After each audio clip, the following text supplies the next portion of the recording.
Something I've always wanted to try to do is combine 2D and 3D animation. Now Blender allows you to do this. So I went ahead and did this animation as a way to teach myself how to do it. I watched a ton of tutorials and came up with a workflow that works for me. So my first rough pass doesn't have all the flashy effects. It looks like this. So in this video, we're gonna jump right in how to set that up. Let's go. Here we are in a new Blender file.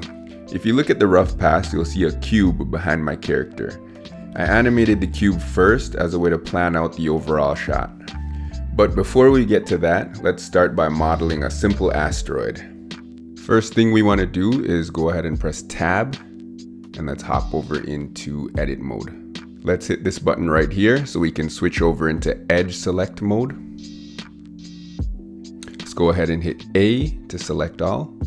Now look over here at this tool. We see the knife tool. If you hold it down, you'll see bisect. Select that. I love this tool because we can just slice up our cube really easily and get this thing looking like a rock. So as you can see, it cuts right through and you can see all the edges selected. And if you come down to the bisect properties, you'll see fill, clear inner, and clear outer. Let's hit clear inner and you'll see a hole. And then if we press fill, it fills it right in. Now we're just gonna repeat this step all the way around, cutting off several edges to get this thing looking more like a rock. Sometimes you'll run into an issue where when you press clear inner, it clears the wrong side. So if you just hit clear outer, that'll fix that. And I think that's good enough for now. So the next thing I wanna do is I wanna duplicate the rock so that the character has another rock to jump over to. So let's go ahead and press Shift D to duplicate the rock. We can either just move it to the side or we can right click and snap it back into place. And then we can just slide it directly sideways to keep things cleaner. Next, we want to create our cube to represent our character. So we want to press Shift A, we want to go to Mesh and then Cube. And that'll create our cube, so we can move it and shrink it down by hitting S. And let's scale it down to the size of our character and place him where he's gonna start. Whenever you change the scale of your object, you always want to make sure to apply the scale. So we'll go ahead and press Control A and go to Apply Scale. This will reset the scale to 1. Now let's hop back over into edit mode and let's adjust the proportions of the cube to match the character better.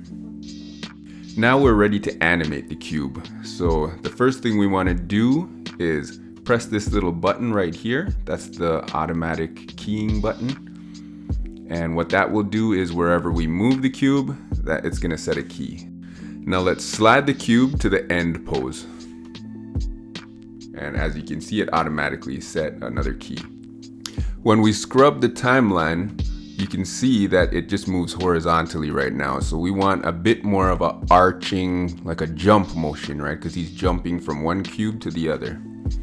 To do this, we want to open up another window at the bottom and let's navigate to Graph Editor. Once in the graph editor, the Z location axis is the one we need to adjust to get this cube to jump. So you can find the Z location axis and we can isolate it by right clicking and going to hide unselected curves. This will isolate the Z axis. To see things even clearer, we can then highlight the keys of the Z location axis and go to Frame Selected, and this will zoom in on the curve.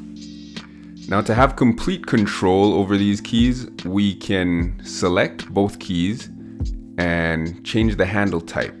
And we want to change the handle type to free.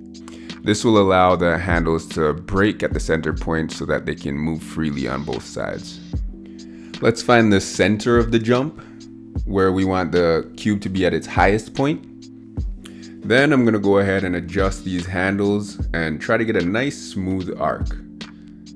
The more you pull these handles, the higher he's going to go. So you can just adjust them and play with it till you get what you want. And yeah, I think that's good enough for now. Let's move on to setting up the camera. But before we do that, let's turn off the auto key feature.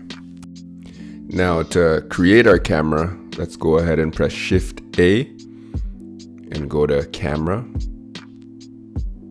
And now you can see we have a camera that we can move around. And once you have your camera, let's go over to View and let's go to Cameras and Set Object as Camera. So now when we click the camera icon, we'll be seeing what the camera sees. Let's go ahead and move the camera to the end position. Now to have even more control over our camera, let's go ahead and press N, and it's going to open up the side panel, and let's go to View. Then click on Lock Camera to View. With this setting on, we can navigate through the active camera lens and actually fine-tune the shot position. I think that's good enough. Now with our camera selected, let's go ahead and press K and navigate to Location, Rotation, Scale. This will manually set a keyframe. And then you can just move and slide this keyframe to wherever you want it. Now let's set a keyframe at the beginning, Shift A, Location, Rotation, Scale, and then we'll move the camera to our starting position. Once we have our camera set, let's hop back into the graph editor, and you'll notice that the camera doesn't quite move how we want it to move. To fix that, we simply gotta hop back into the graph editor again and adjust these curves the same way we did for the cube. I take my time here and just keep pushing and pulling the handles, adjusting the keyframes until I get the camera to move how I want it to move.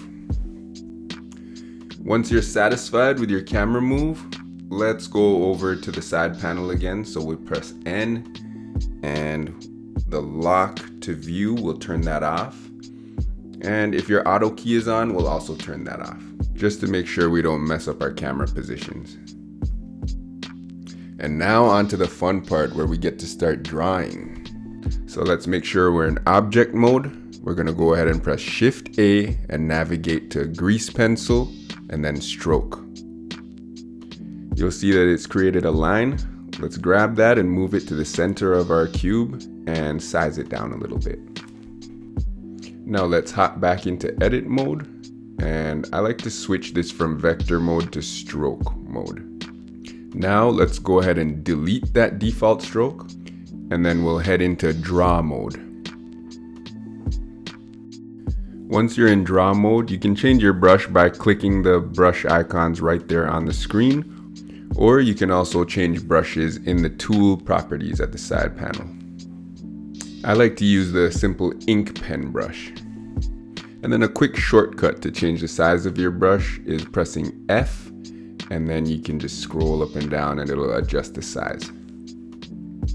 Now when we try and draw over top of our cube, you'll see that it goes right through it. This is a pretty easy fix. We can just hop over to the object properties, then scroll down to the viewport display tab and make sure you check in front. Now you'll see that the strokes are in front of the cube.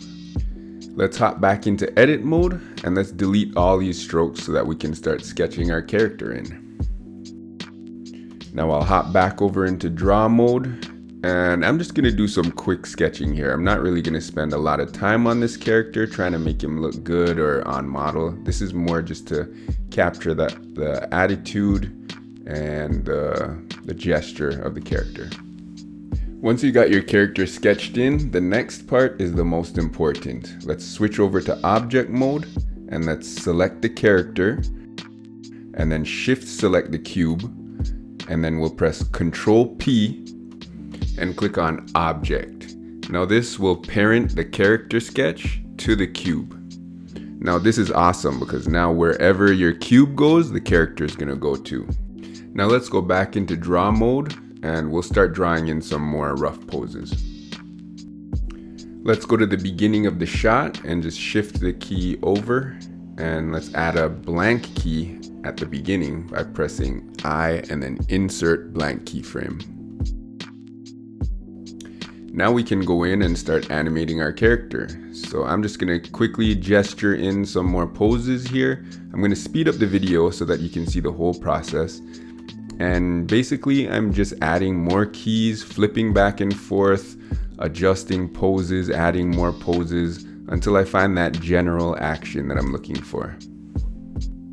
Now these are just quick, crude drawings. I'm not focusing on details. I'm not trying to keep the character on model. I'm just trying to go as quickly as possible and block in the motion. And then I can refine everything later on. Now I'll just let this play out, or you can just skip to the next step.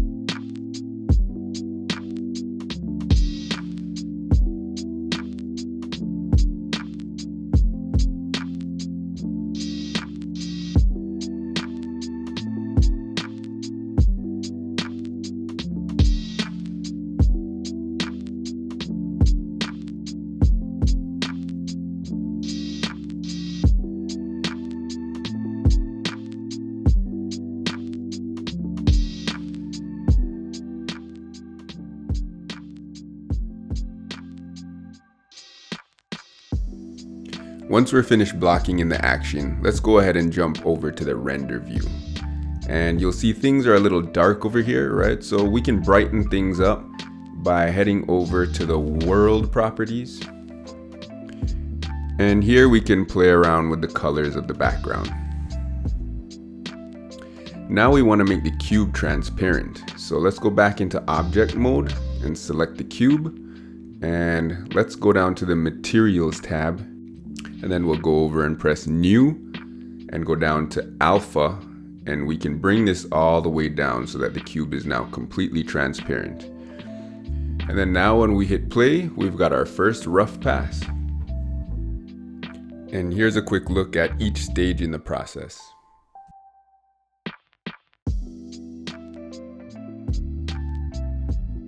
That's basically how I set up my shot before I start actually animating the character. If you found this video helpful, you can do me one favor. Just hit that like button, subscribe, and if you got a question, leave it in the comments below. Alright, I need a coffee.